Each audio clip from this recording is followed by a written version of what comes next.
Hey there folks, welcome to Dale's Workshop again. Today we're gonna talk about the FNAF movie. I have already recorded a video about my feelings and experience on that movie, but it got taken down because I was stupid enough to use the copyrighted footage. So let's avoid that this time. Today I'll be talking about how the movie impacts the story of the games and the general FNAF lore. So if you somehow haven't watched it yet, there are gonna be some spoilers.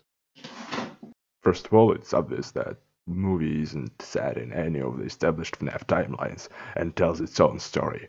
We won't be able to feed the movie into the game's continuity, but we may get some clues to solve the long-time mysteries, just like with Fazbear Frights.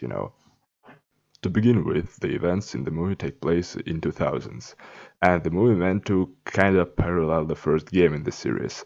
Some setting details are different, sure, but in the games we never get the clear date of the events.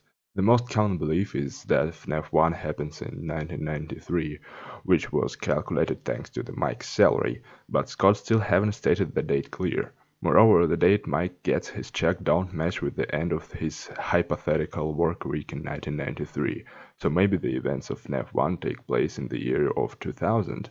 This will also line with the phone guy's lines when he says that the animatronics were built 20 years ago.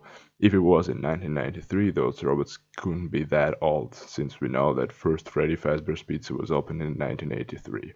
In FNAF 1, the building seems to be abandoned by the time Mike takes his shift, and we see pretty much the same thing in the movie. So there are too much connections between these two settings than it seems to be at first look.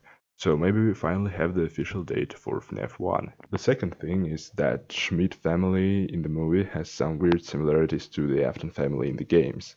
Like, it's normal family until one child dies and everything is going crazy. We're still not sure if the crying child was the first to die in the games, but it's a topic for another discussion. Garrett parallels the crying child since Mike saw him being kidnapped slash killed, just like Foxy Bro saw his brother die in the Bite of 3. Both were haunted and traumatized by this tragedy and tried to fix something later on.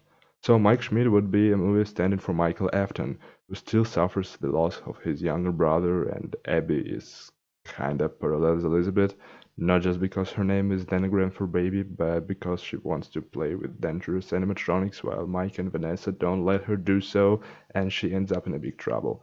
All these connections are too weak, and the movie states clear that Mike's family has nothing to do with the Aftons. But if the parallels are intended, this can confirm Mike Bully theory.